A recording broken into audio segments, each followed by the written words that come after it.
एक 35 से 36 साल की महिला जिसका नाम बिमला होता है, जो कि देखने में काफी खूबसूरत और आकर्षित महिला होती है दोस्तों।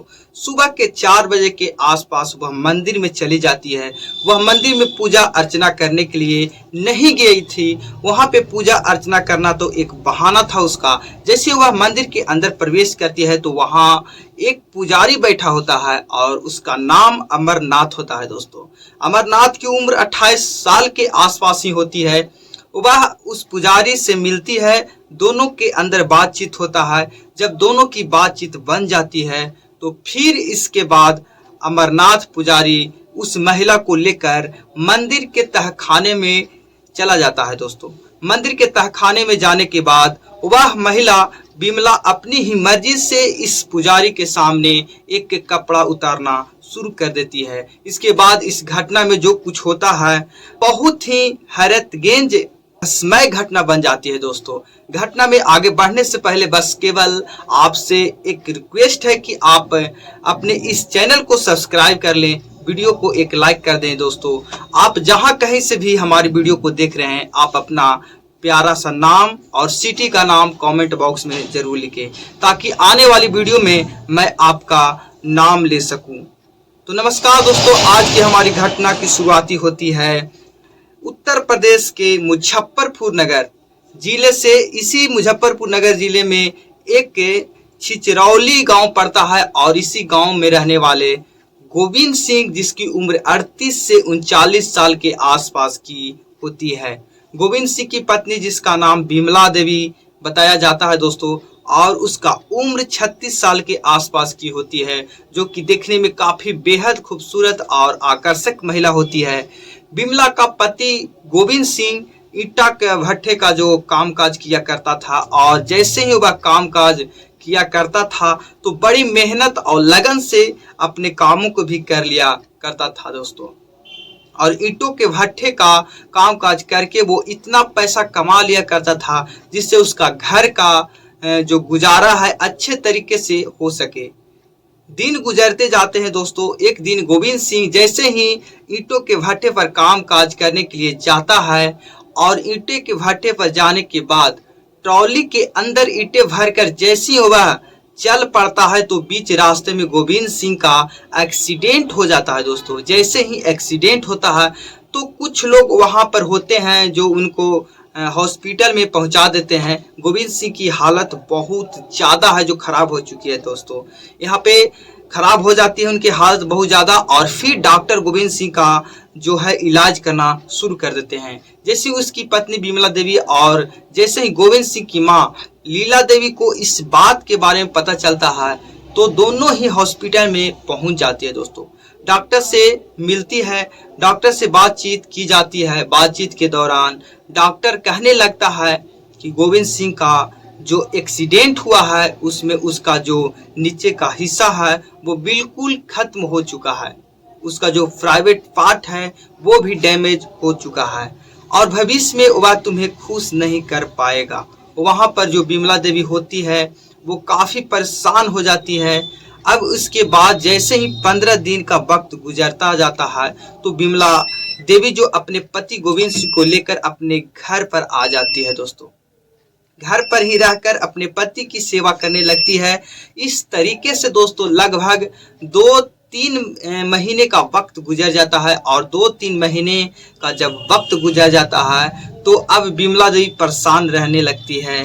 वह अपने आप को अकेलापन महसूस करने लगती है। इसके बाद वह सोचने लगती है कि क्यों ना किसी गैर मर्द के साथ ही अपना रिश्ता जोड़ दिया जाए। जैसे इन बातों को सोचती है तो फिर वह पीछे ही हट जाती है। वह सोचने लगती है कि अगर किसी को पता अगर जो चल गया तो यहाँ पर लेने के देने पड़ सकते हैं। आखिरकार दिन गुजरते चले जाते हैं। एक दिन बिमला देवी है दोस्तों की एक दिन सहेली उसके घर पर आती है। उसका नाम प्रीति होती है। प्रीति बिमला देवी को कहने लगती है कि तुम मंदिर में जाना शुरू कर दो, तुम्हारे पति जल्दी ठीक हो जाएंगे।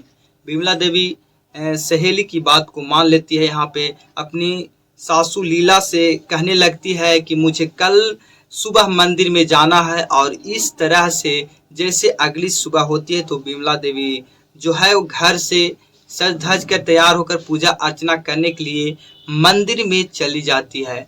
मंदिर में जाने के बाद वह पूजा अर्चना करती है। पूजा अर्चना करने के बाद जैसे ही मंदिर से बाहर निकलती है तो देखती है कि वहां पर जो मंदिर का पुजारी होता है वो नल के नीचे नहा रहा होता है दोस्तों। अब पुजारी 28 से 29 साल का बड़ा ही नौजवान व्यक्ति होता है। पुजारी का नाम अमरनाथ होता है।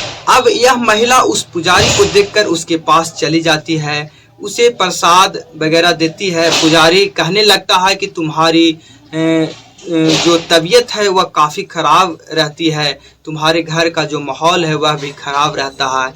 अब जैसे इन बातों को वह महिला सुनती है तो पुजारी से पूछने पर मजबूर हो जाती है कि आखिरकार मेरे घर में चल क्या रहा है।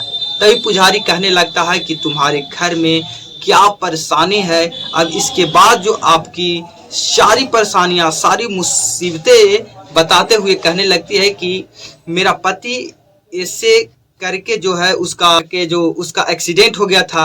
अब वो जो है घर की चारपाई पर ही पड़ा रहता है। अब जो वह पुजारी अमरनाथ होता है उसका अपनी बातों में उलझा लेता है और इस तरह से दोनों एक दूसरे की तरफ आकर्षित हो जाता है। जैसे ही दोनों एक दूसरे की तरफ आकर्षित होता है तो आज के समय में तो यह महिला अपने घर पर आ जाती है और फिर उसके बाद यह महिला उस पुजारी के बारे में कुछ सोचना विचारना शुरू कर देती है दोस्तों। जैसे 2 से 3 दिन का वक्त गुजरता है तो फिर से ये महिला मंदिर में जाती है और मंदिर में पूजा अर्चना करने के बाद फिर से उस पुजारी से मिलती है। यह सिलसिला 3 से 4 दिनों तक चलता रहता है और जब दोनों में बात बन जाती है तो फिर आखिरकार एक ऐसा दिन आ जाता है जिसमें यह महिला सुबह के 4 बजे उस मंदिर में जाती है, पूजा अर्चना करती है और फिर पुजारी के पास चली जाती है दोस्तों। पुजारी इस महिला विमला देवी को कहने लगता है कि तुम अपनी जवानी, अपनी खूबसूरती को ऐसे बर्बाद मत करो, मेरे साथ थोड़ा सा समय गुजारो के देखो। कहने लगता है कि मेरे साथ समय गुजार के देखो, तुम्हें काफ़ी आनंद मिलेगा। यह महिला मान जाती है। यह महिला भी जानबूझकर इस पुजारी के पास गई थी और इस तरह से यह पुजारी फिर इस महिला को लेकर मंदिर के तहखाने में चला जाता है। तहखाने में जाने के बाद दोस्तों तहखाने का दरवाज़ा बंद कर लिया जाता है और इसके बाद इन दोनों को बीच में गलत रिश्ते कायम हो जाते हैं। लगभग आधे घंटे के अंदर ही यह दोनों अपने रिश्ते कायम करते हैं। इस मंदिर के तहखाने से बाहर निकलते हैं और फिर उसके बाद यह महिला विमला अपने घर आ जाती है दोस्तों। यह हर तीसरे चौथे दिन सुबह 4 बजे के आसपास विमला देवी